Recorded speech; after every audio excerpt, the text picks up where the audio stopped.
Call the March 6th, 2025 Prairie Planning Commission meeting to order. First item of business is approval of February 13th, 2025 meeting. Make a motion, we approve the minutes. Second. Have a motion and a second to approve the minutes as presented. Any further discussion? Hearing none, all those in favor say aye. Opposed, same sign. All right, they're approved. Conditional use for Apple Hill Road that we tabled last meeting by William Johnson. See Mr. Johnson here. Okay. I did text him based on the phone number he put on the application, and I got no response to the text message. Should we table it? Table it again? It's up to you. You can either table it or you can go ahead and make it start the process over again. That's up to you. If you want to table it one more time, I'll continue to try to reach out to him. But you know, he filled out an application, paid the fees 2 months ago, and we haven't heard from him since. I'll say we give him one more shot. Please structure out now. Do we need to do anything if it's on the table? I mean, just leave Do we it. just leave it on the table, or do we make? You can just leave it on the table. Okay, Perfect. all right, move that along. Request to rezone on Viney Grove Road from A1 to R1.5 by Dixie McSpadden, which is going to be represented by Mr. Lex. And real quickly, I think you all know where this property is. If you travel down Jenkins Road, which I'm sure most of you do, you pretty much almost run into this property. It was looked like that for a long time, very grown up. Since then, Dixie McSpadden has purchased it and she's got it cleaned up, looking really nice. She's gonna do a lot split it into 2 lots.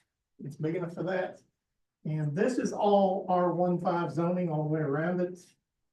Prairie Meadows is R1. So it's got R15 on 2 sides and R1 on the other. But they've asked for the R15 zoning. And I think the main reason for that is it allows for the 8-foot setback. And where they're gonna place the house, I think the slightly smaller setback helped them with the placement of the house. But both lots will meet the requirements for the R15. I talked to Dixie today as well. She's not feeling well, so she sent Lex. But she did want me to mention that Ed is doing his own, he's got a contractor's license, that's her husband. And they're gonna build the house. He's gonna contract the house themselves. So they want us to know that they want it to be done right because it is a direct representation of his company. So she did want me to share that with y'all. There's a lot of family members in the neighborhood too, so they have to be careful. Yes, I did talk to the sister-in-law who the property butts up to, and she's fine with it. She did convention as and we're just building. Eventually. And really, once it's rezoned, I mean, it's agriculture now. Obviously, we don't want it to stay agriculture. We feel like it needs to be single family. At least it's on our land use plan. It is single family, so. And it looks so much better already. Anyone in the audience to just talk about this?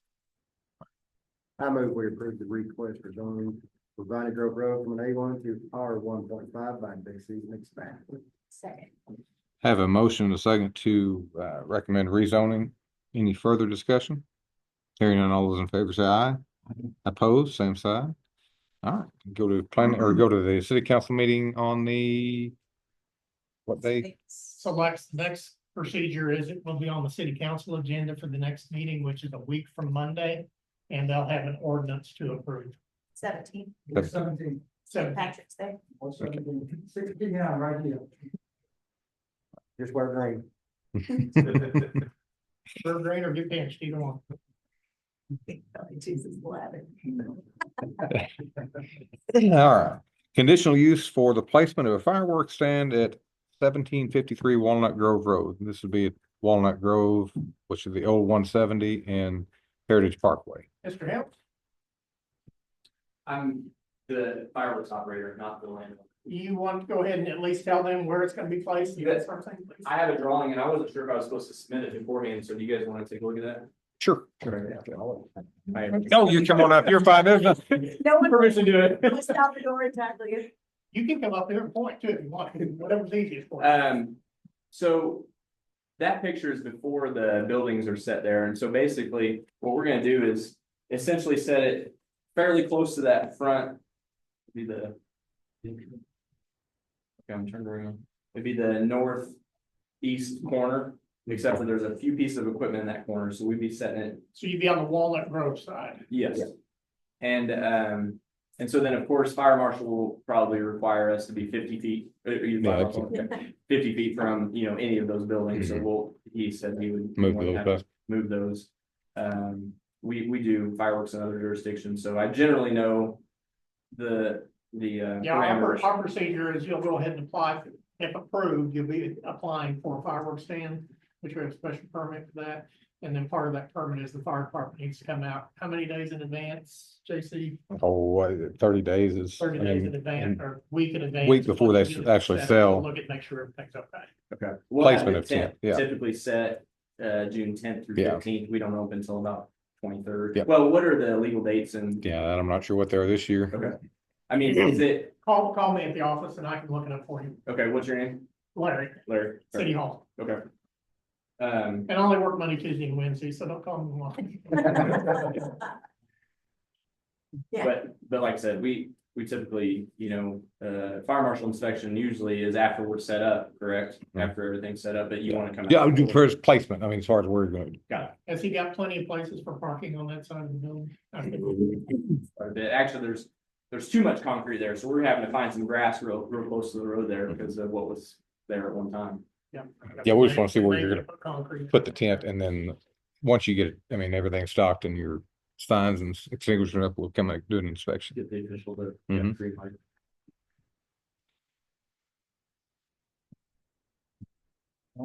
Yeah. Anybody in the audience have any comments on this? I move we approve the conditional use replacement of fireworks stand at 1753 Walnut Grove Road by Jason Elms. Second. I have a motion and a second to approve the conditional use. Any further discussion? Hearing none, all those in favor say aye. Opposed, same sign. All right, good to go. Okay, thank you guys. I'll be in touch. All right, we'll reconvene into the Board of Adjustments and hear appeal from setback dimension requirements for accessory structures at 320 East Thurman Street by Jason and Stephanie Thomas. This is the house, and I do have a little current picture taken about 10 minutes ago. You might have seen us out there. I didn't see it. Now, I took pictures too, just of the edges, so I could see it. It was I'm glad actually you got more like pictures. 40 minutes ago, but Okay. it was on my way here tonight. Essentially, we found out about, this is one of those after the fact ones, we found out that they had placed the building and hadn't, of course, inquired with the city as far as what our permitting is required. I think it's an office. Is that what the use is? Mainly for storage now. It's just- We moved everything inside, so it's holding all our stuff. But you did run electricity out to it. We did, because it was already wired on the inside, so we had an electrician come out and actually pick it up. I did get the permit, so when they placed it, I gave them the papers and I had measured it, measured it off on the back 2/3 and. We called and asked about the specs. that we And use. so it's- Kind of a little bit of a gray area. Troy came out and he was like, this is not quite, it's a little bit too far up. And I just didn't, So you, It's what's the square footage? it's, 12. Is it 12 by less than 16, hundred and sixty square foot? Like 100. Like maybe 170. No, it's, it's, No, it's, 61 cents, something like that. It's I think it's, 15 by 10, maybe. 15 by 10. You know, Troy. okay. So where our regs are, anything under 160 square foot or less is considered part of the building. We don't have any percent that requirement. However, once you run permanent power to it, it becomes a permanent structure. In this case, you can see it's probably, you say 4 feet, Troy, In front of the in front of the even of the house. We require that they stay back even with the front face of the house. I think in the application, you alluded to the fact that you're renting and it would go with you whenever you move. Yes. Yes, which is something we're hoping to do, in the near future, like hopefully within sometime this summer. We're just looking for a piece of property and we moved here real quick. At the beginning of the last school year, Well, I just to think, get over here. I think that's important just from the standpoint of, I mean, you're not gonna make it permanent. No, it's so. not. Now, I guess it could be disconnected from power. Oh, yes. Absolutely, yeah. No problem. So it's just 4 foot. 4 foot too close, but if it's a portable building, it, again, we don't. Doesn't matter. And it misses We don't the important regulate. by like. Eight square feet. Do we know how far from the road it is? I didn't measure. At it. least 2 cars would be my guess, Yeah. I would say 25 feet, probably. cause you can kind of see the pavement. Yeah, below I'd there, say at least especially. 25 feet. And it's not really obstructing the view. Now, it's a corner lot, but it's on the west side of the lot as opposed to the east side of the lot where it can possibly obstruct view. Probably not even. No fire hazards with the electrical being ran. Looks like it's got a big, Inside of the building. Inside the building doesn't need. It does not. so if they disconnected it from power, then that would possibly make. I'm really questioning the square footage, because to me, it looks like, I think it's like. 14 or 16. I Yeah, think it's it's hard. 12 by 16. okay, so it is over the think so. 160. Yeah, so it would be 10 subject. by- It's either 10 by 16 or 12 by 16. I know 16 is one of the dimensions. Okay, I personally don't have a problem with the location. I think I'm more concerned about the electrical if there is a fire hazard. That's where I'm at with it, personally. Like I said, we're just using it to store our stuff that that we actually took out of the storage building here in town. So like, we don't need the power at all, so we would be more than happy to have our electrician guy come and just unhook it from the power completely, and that not be an issue. We just moved, we cleared out a storage building and went ahead and stuck in there, and I'm working at, the bounce body over there in Magnolia, so I don't even need an office or anything at this point, so we just decided to get rid of the storage building and put all of our stuff we had in storage in the building. Do you need power in that building before you approve it? No power, no, it's just holding stuff that's in tubs, stuff like that.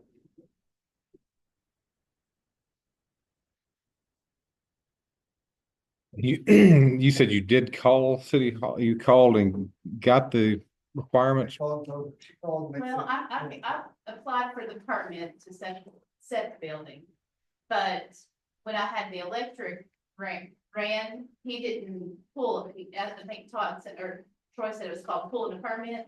And so I had to call Stefan and be like, hey, permit for the electric, and to my knowledge, he did after the fact, but, you know, Troy.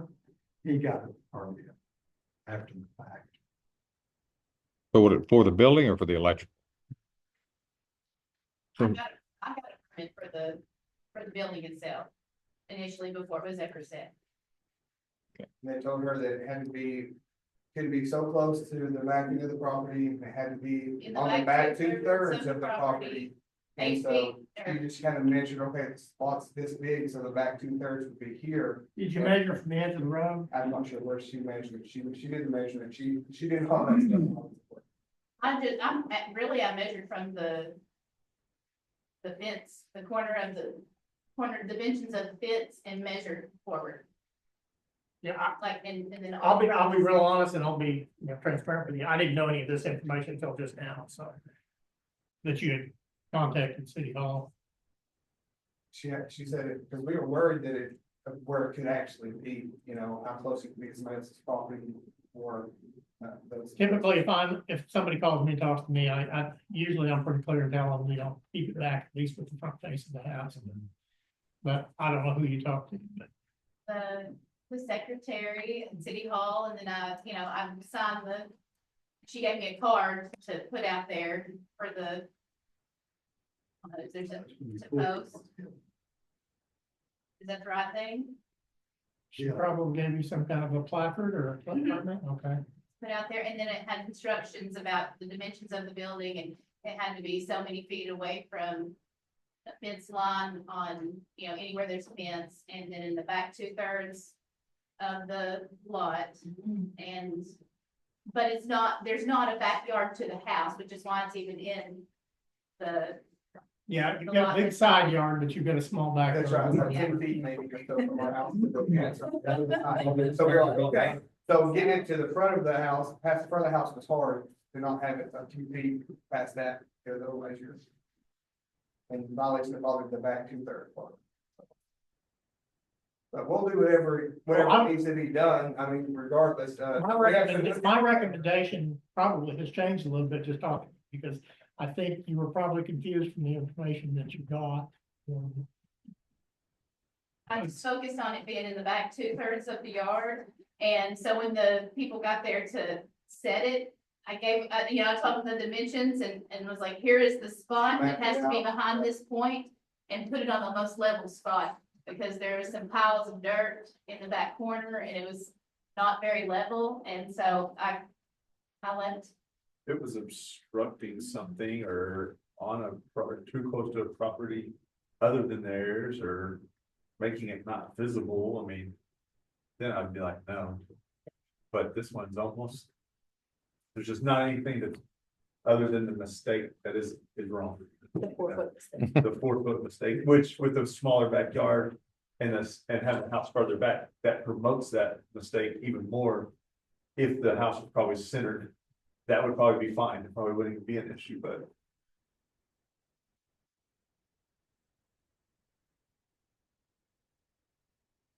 And then the fire deal, they're willing to do that. I mean, that's the concern, the one concern I've heard. They said that was pre-wired when you bought it? Is that not up to a certain code standard? Can't use non. No. Yeah, House wiring, unless you put like panel in, sheet rock, it has to be covered okay. in order to use that type of. We're willing to Is under. it really is it really a fire hazard when you're going to nick the wire just like anything else, right? Like, Typically, if you buy one that's wired, was this a used one when you bought it? It was used when somebody was Somebody probably else. gonna turn it into a tiny home or something when they first started. Right. Cause that was outlets, some light switches. sounds like they tried, like to go through the right channels and do everything right, and it's just Well, we were new and we didn't. one of those was small new. mistakes. We don't wanna move- Happen, that was a right? I real- mean, it's like they just threw it out there and then you'll get permits. They I think, tried to address the situation the right way. yeah, and I think if we're okay with the location, power be removed, and if you move from the premises, the building needs to go 50 feet. I think that would be. So, Can you write that up? Is there a way to say that? I think so. And put that in the, just because it is Just put it in the motion. it's not in the right location, so if you do move, I think that would be fair of us to ask that. Yeah. It's gonna go with this one. Yeah. So verbalize that, can I make a motion to approve the setback dimension requirement at 320 East Thurman Street for Jason and Stephanie Thomas under the conditions that they unhook the electric and move the building with them, or not move, remove the building when they vacate the premises. Second. Okay, having a motion and a second to approve the variance request with the conditions of disconnecting the electric and the building will move with the occupants when they move. Any further discussion? Hearing none, all those in favor say aye. Oppose? Abstain. Okay. Go. I Well, make but- this before we get out of here. Have a motion It's and gotta be some. second to adjourn. We are adjourned.